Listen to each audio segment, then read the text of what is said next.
종료주일 아침 우리에게 주시는 말씀은 신약성경 갈라디아서 6장 14절 우리 한 절의 말씀입니다. 제 성경으로는 신약 309쪽 갈라디아서 6장 14절 한 절의 말씀, 우리 찾으신 줄 믿고 함께 한 목소리로 합독하겠습니다.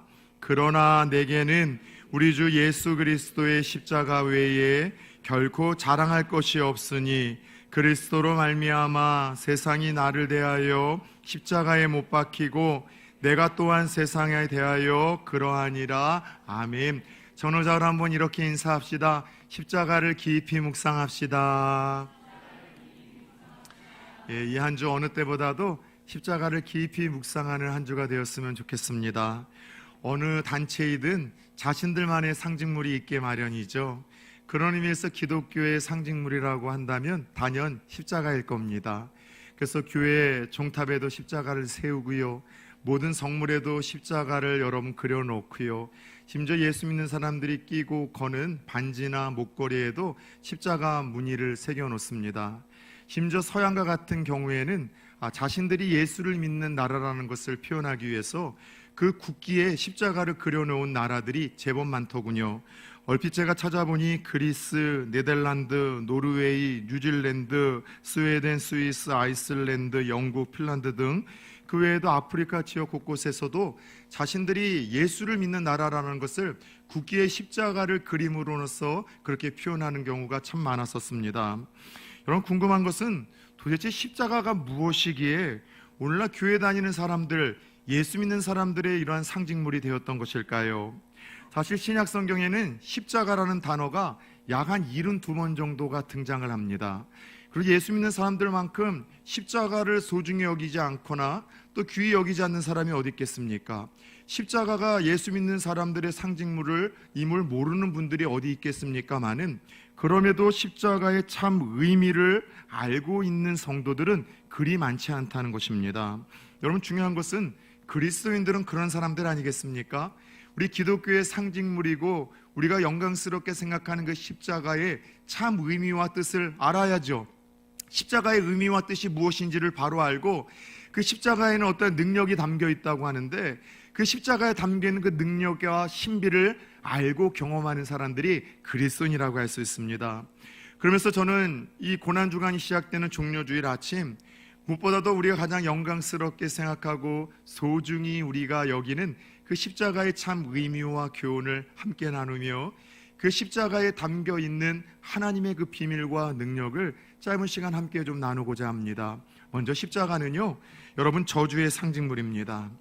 여러분, 참 흥미롭게도 하나님을 가장 잘 믿고 섬길 것 같은 나라 하나가 있죠. 어디입니까? 이스라엘 아니겠습니까? 그런데 하나님을 잘 믿고 예수를 잘 믿을 것 같은 그 나라가 아직도 예수 그리스도를 하나님의 아들이요 구원자로서 인정을 하지 않습니다. 그들은 지금도 오실 메시아 구원자를 예수님 외에 계속해서 기다리고 있어요.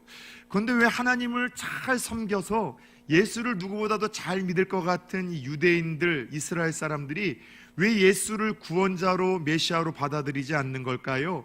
그 이유가 이 갈라디아서 3장 13절에서는 이렇게 좀 우리들에게 기록되어 있습니다. 그리스도께서 우리를 위하여 저주를 받은 바 되사 율법의 저주에서 우리를 속량하셨으니 기록된 바 나무에 달린 자마다 저주 아래에 있는 자라 하였음이라.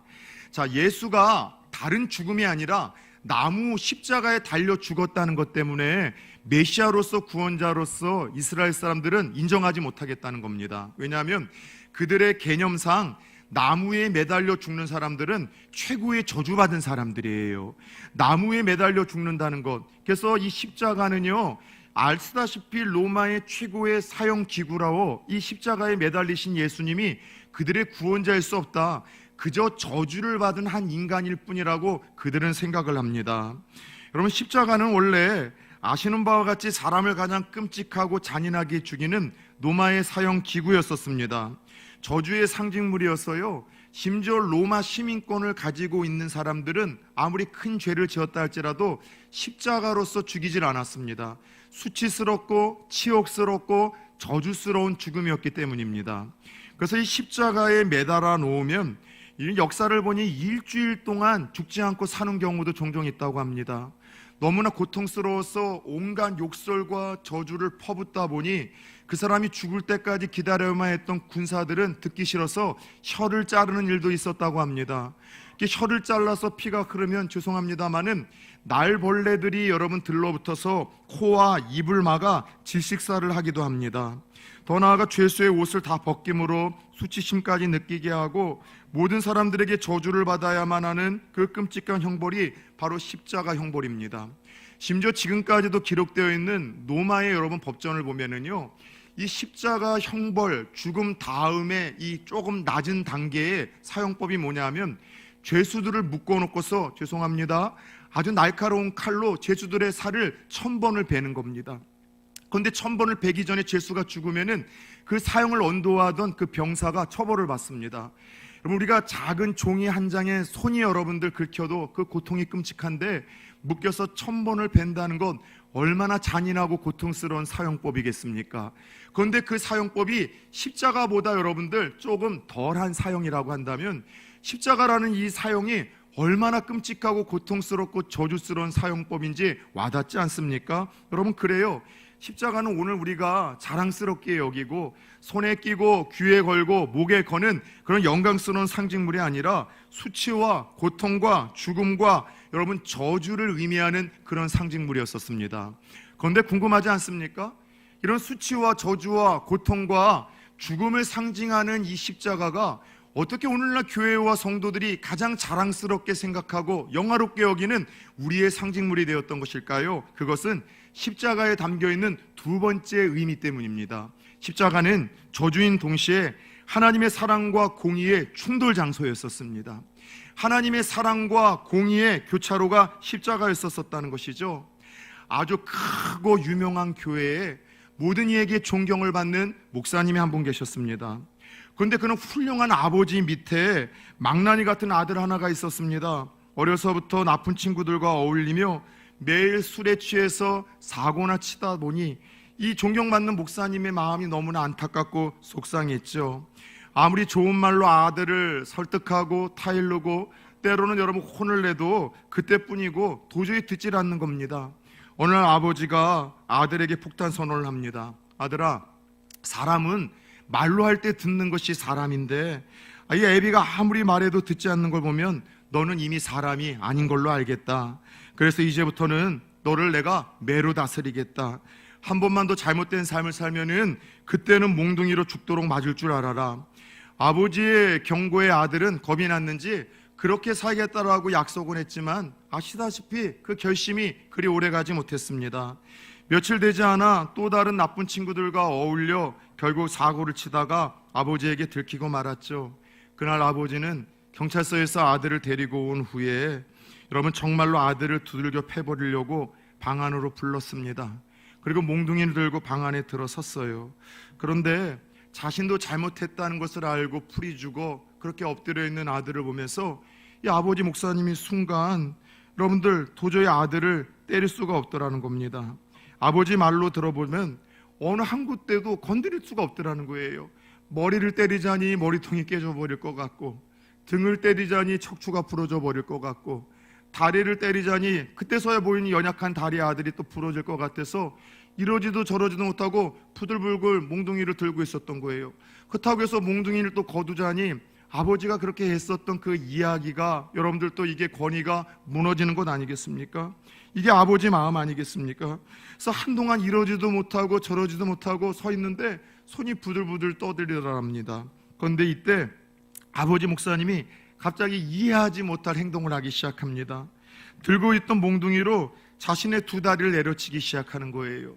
그것도 때리는 정도가 아니라 시퍼렇게 멍이 들 정도로 그 살이 찢겨서 피가 철철 흐를 때까지 이 아버지 목사님이 자신의 다리를 때리기 시작을 합니다.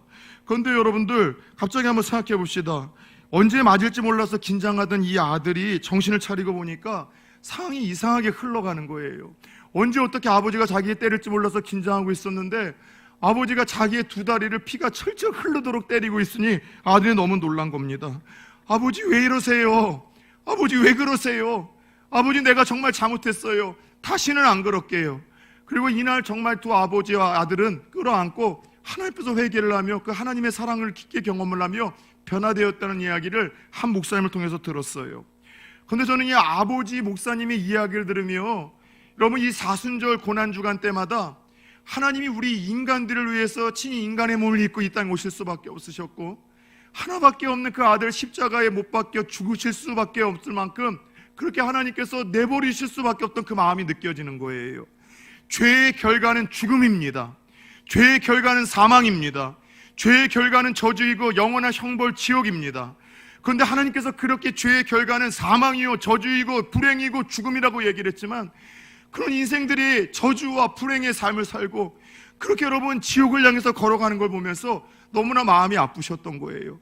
어찌하든 살리고 싶은데, 그들을 건져주고 싶은데 이러지도 저러지도 못해서 했었던 방법은 대신 죽으시는 방법입니다.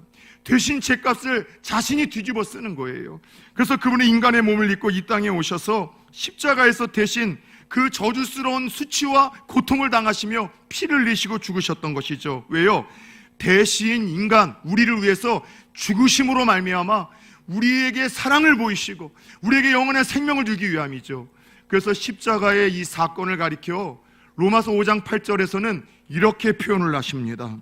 우리가 아직 죄인 되었을 때, 우리가 하나님 앞에서 예쁜 구석이 있을 때가 아니라 하나님 가슴에 못을 박고 하나님 등을 여러분 찌르고 하나님 앞에 불순종하는 그 악한 죄인이었었을 때, 죽어 마땅하고 지옥에 가기에 합당했던 그 죄인이었을 때 하나님이 우리를 사랑하셔서 한 가지를 보여주셨는데, 그게 뭐래요?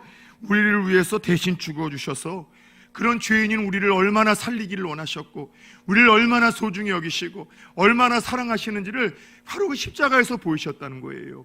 그래서 십자가는 죄인이 죽는 저주의 장소이고 형벌의 상징이기도 했지만은, 여러분, 죄를 간과할 수 없었던 하나님의 그 공의와 그런 죄인을 끊임없이 덮고 용서하고 그 죄인을 살리고 싶었었던 아버지 하나님의 사랑이 충돌했었던 그 장소가 십자가의 그 처절한 교차로의 장소였었다는 것을 우리가 잊어서는 안 된다는 것이죠. 따라서 여러분들, 저와 여러분들이 이 고난주간을 통해서 십자가를 바라보고 깊이 묵상할 때마다 죄가 얼마나 비참한 것인지, 죄가 얼마나 무서운 것인지, 죄의 결과가 얼마나 끔찍한 것인지 잊지 않으셨으면 좋겠어요. 죄로 인해서 우리는 안 되는 거라니까는요. 죄 때문에 불행한 거라니까는요. 죄 때문에 망한다니까는요. 죄 때문에 하나님의 그 영광과 행복과 사랑과 영생을 잃어버린다니까는요. 죄 때문에 하나님을 볼 수 없고 하나님의 음성을 들을 수 없는 거라니까는요. 여러분, 죄 때문에 우리가 이렇게 끔찍한 상황에 주어짐에도 불구하고 죄를 너무나 간과하는 경우가 있어요.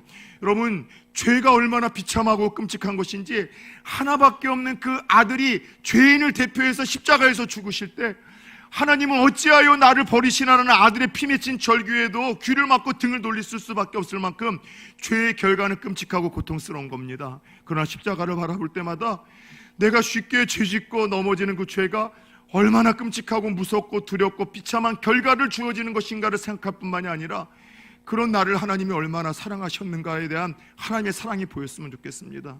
그런 나를 포기하지 못하시고 그런 나를 건지시기 위하여, 그런 나를 살리시기 위하여 대신 인간의 몸을 입고 이 땅에 오신 그 하나님, 하나밖에 없는 독생자를 십자가에 내어 죽으시면서 고통스러운 신음과 비명에도 두 눈을 가리고 두 귀를 막으시며 등 돌릴 수밖에 없었던 그 하나님의 사랑을 기억하며 여러분, 십자가를 바라보고 묵상할 때마다 그 하나님의 사랑이 깨달아지고 내가 하나님 앞에서 얼마나 존귀하고 소중한 존재인지를 다시 한번 깊이 깨달을 수 있는 특별한 은혜의 시간들이 될 수 있기를 예수의 이름으로 축원합니다. 끝으로 십자가는 능력이라고 우리에게 말씀하십니다. 고린도전서 1장 18절에서 사도 바울을 통하여 십자가의 비밀이 이것이라고 이렇게 말씀하십니다. 십자가의 도가 멸망하는 자들에게는 미련한 것이요 구원을 얻는 우리에게는 하나님의 능력이라. 십자가가 그 의미를 깨닫지 못하고 경험하지 못한 이들에게는 그저 기독교의 상징물, 그저 죄인이 죽었었던 저주의 상징물, 나하고 아무런 상관없는 종교의 하나의 액세서리지만은요, 그 십자가의 의미를 깨닫고 경험한 사람들에게는 십자가는 능력으로 다가오는 거예요. 십자가는 신비한 능력으로 우리에게 다가오는 거예요. 십자가의 의미를 깨닫고 경험한 사람들에게 십자가는 어떤 능력으로 다가오는 줄 아십니까? 첫 번째, 죄사함의 능력으로 다가오는 거예요. 십자가를 바라볼 때마다 내 부끄럽고 수치스러운 그 모든 죄, 그것을 능히 덮는 하나님의 사랑이 느껴져서 내 과거의 죄와 현재의 중독과 미래의 죄를 구원하시는 사함의 은혜가 십자가를 바라보고 믿는 자들에게 주어진다는 사실을 깨닫기를 축원합니다. 과거의 실수와 실패를 통해서 죄책감에 사로잡히는 분들이 있으십니까? 죄의 수치심 때문에 도저히 여러분 한 걸음도 더 앞으로 나가지 못하시는 분들이 있으십니까? 십자가에서 보이신 하나님의 사랑을 보십시오. 십자가에서 보이신 죄사함의 예수 그리스도의 희생을 보십시오. 십자가를 보며 그 죄사함의 사랑과 그 은총을 기억하며 저와 여러분들을 모든 죄에서 건지시는 하나님의 능력을 경험하기를, 죄사함의 은총을 경험하는 성도님들 되어지길 축원합니다. 더 나아가 십자가에는 그를 깨닫고 바라보는 자에게 구원을 주는 능력이 있어요. 십자가 외에는 그 어떤 방법으로도 영생의 길, 죄사함의 길, 구원의 길이 없습니다. 십자가를 통해서만 우리는 하나님에게 갈 수 있고 끊어진 하나님과의 관계가 회복될 수 있고 영원한 불목으로부터 방향을 전환하여 영원한 안식과 쉼과 행복과 기쁨을 여러분 우리들에게 약속하신 천국으로 갈 수 있는 거예요. 종교적인 열심도 선행도 철학도 지식도 그 무엇으로부터도 우리의 죄 문제를 해결할 수 없고 내 영생의 문제를 해결할 수 없는데, 십자가에서 보이신 하나님의 사랑과 예수의 피 흘리심을 내가 믿고 묵상하고 경험할 때 우리는 죄사함과 더불어 이 영생의 은혜가 주어지는 거예요. 더 나아가 십자가는요, 우리를 새롭게 변화시키는 능력이 있습니다. 치료하고 소망을 주고 다시 시작할 수 있는 용기를 주고 여러분 영적인 싸움에서 승리하는 이 능력이 십자가에 있어요. 여러분 성경을 보십시오. 십자가의 의미를 깨닫고 그 능력을 경험한 이들의 변화된 스토리들이 성경의 이야기 아닙니까? 별 볼 일 없었던 삼류 인생, 싸구려 인생들이었던 12명의 제자들이 십자가를 통해서 하나님의 사랑과 예수 그리스도의 은혜를 경험하고 세상을 변화시키는 위대한 사도로 변화를 받습니다. 사마리아의 타락한 현 여인이 그저 정욕을 따라 육체의 쾌락을 일생 최고의 목적으로 살던 그 여인이 십자가의 그 은혜와 사랑을 경험한 후에 가장 순결한 복음 전도자로서 변화되는 것을 우리는 목도하지 않았습니까? 일평생 돈을 위해서 나라도 팔 수 있고 자존심도 팔 수 있고 돈을 위해서 양심도 그렇게 서슴없이 팔았던 삭개오가 십자가에서 예수님의 사랑과 하나님의 사랑을 경험하고 나서는 그 인생의 목적이었었던 삶의 소망이었었던 그 물질을 가지고 여러분 누군가에게 나누고 베푸는 은혜의 사도가 되지 않았습니까? 사람 죽이던 일을 일삼았던 사도 바울이 십자가에서 보이셨던 하나님의 사랑과 예수의 희생과 그 은혜를 경험한 후에 여러분 생명을 살리는 사도로 세상을 변화시키는 하나님의 일꾼으로 변화되었다는 것을 우리는 알고 있습니다. 그래서 사도 바울은 십자가의 은혜와 능력을 경험한 자들에게는 반드시 이와 같은 변화가 있기에 오늘 본문에서 심지어 이렇게 선포하고 고백을 했던 거예요. 그러나 내게는 우리 주 예수 그리스도의 십자가 외에는 결코 자랑할 것이 없으니, 자랑할 것을 아무리 뒤져봐도 없대요. 어불성설이죠. 가장 좋은 부모 만나서 성공한 사업가의 아들로서 다이아몬드 수저를 물고 태어난 그가, 가말리아 문화, 지금으로 이야기를 하자면 하버드 법대에서 최고의 수석으로 졸업해서 출세 가도가 열려있는 그가, 그리고 여러분 모든 이들에게 놀라운 신비한 능력을 경험하고 천국도 죽지 않고 3번이나 갔다 온 그가 자랑할 것이 하나도 없고 오직 누군가에겐 수치와 부끄러움과 저주의 상징물인 그 십자가 외에 자랑할 것이 없다고 하는 그 말, 그 마음이 여러분 이 고백이 여러분 느껴지십니까? 와 닿으십니까? 십자가 외에는 결코 자랑할 것이 없으니 내가 세상에 대하여 십자가에 못 박히고 또한 세상에 대하여 그러하니라. 사랑 여러분들, 기독교의 상징물이 십자가라고 생각하십니까? 십자가에 하나님의 은혜가 있고 예수의 사랑이 담겨 있다고 생각하십니까? 십자가에 능력이 있다고 생각을 하십니까? 그렇다면 십자가의 그 놀라운 능력, 죄사함의 능력이 있고 구원의 능력이 있고 내 삶이 어떠한지 내 삶을 변화시키고 나를 지금의 모든 중독으로부터 건져내고 살려낼 수 있는 그 놀라운 변화의 능력이 저와 여러분들과도 상관이 있다라고, 주어졌다라고 고백할 수 있으시겠습니까? 여러분, 십자가의 사랑을 경험하면은 굳이 회개하라고 말하지 않아도 돼요. 십자가의 사랑을 경험하고 체험하면은 열심히 살라고 이야기하지 않아도 돼요. 십자가의 은혜와 사랑을 경험한 인생은 그렇게 얘기하지 않아도 변화될 수밖에 없어요. 제 삶을 통해서 제가 단언코대, 여러분 28년 동안 목회를 하며 수많은 인생들을 제가 보고 경험하면서 단언컨대 십자가의 은혜와 사랑을 바르게 깨닫고 경험한 사람들은 반드시 변화가 일어납니다. 가치관이 변하더군요. 인생의 삶의 목적이 변하더군요. 눈빛이 변하고 얼굴 표정이 변하고 말하는 것이 변하고 삶 자체가 변해요. 그 사랑에 여러분 목이 메어서 지금까지 잘못된 살아온 삶, 그거 돌이키라고 이야기하지 않아도 스스로 끊어버려요. 십자가의 그 사랑과 은혜를 경험하잖아요. 지금까지 잘못된 삶을 스스로 여러분 정리를 하고 눈물로 회개하고 돌이키게 됩니다. 그토록 즐겁고 기뻤던 그 죄가 십자가의 은혜와 사랑을 깨달으면 죄가 미워지는 거예요. 그 죄를 끊지 못하고 그 죄를 붙들고 살아가는 나 자신이 너무나 역겨워지고 안타까워지는 거죠. 십자가의 은혜와 사랑을 경험하잖아요. 하나님 말씀이 너무 단 거예요. 예배가 너무 소중한 거예요. 내 인생 무엇으로도 바꿀 수 없는 것이 하나님이고 신앙이고 믿음이기에, 그래서 세상은 이해할 수 없는 그 죽음의 순교자의 길을 걸어가더라도 십자가를 포기할 수 없고 예수를 포기할 수 없었던 것이죠. 십자가의 은혜와 사랑이 경험되어지잖아요. 하지 말라고 만류를 해도 복음을 전할 수밖에 없어요. 이 은혜와 사랑이 있는데 어떻게 내 믿지 않는 부모에게 복음을 전하지 않을 수 있고, 내 형제에게 전하지 않을 수 있고, 내가 사랑한다고 말하는 이들에게 어떻게 이 사랑을 전할 수 없는가? 십자가의 은혜와 사랑을 경험하면은 복음을 전할 수밖에 없더라는 것이죠. 이탈리아의 한 마을에는 피도라는 이름의 개의 동상 하나가 세워졌습니다. 이 피도라는 개는 원래 유기견이었는데 강에 빠져서 죽어가던 그 시점에 그것을 지나가던 한 신사가 뛰어들어 건져주었던 그런 개였었어요. 그리고 신사는 이것도 인연이라 싶어서 자기 집으로 데리고 와 그 개를 자기 집에서 사랑으로 키웠죠. 이 개는 자신을 구원해준 그 신사에 대한 은혜를 알았었을까요? 주인을 정말 사랑하고 따랐습니다. 그래서 주인이 그날 이후로 얼마나 사랑하고 따랐는지 출근할 때는 매일 버스 정류장까지 이 피도가 배웅을 하고요.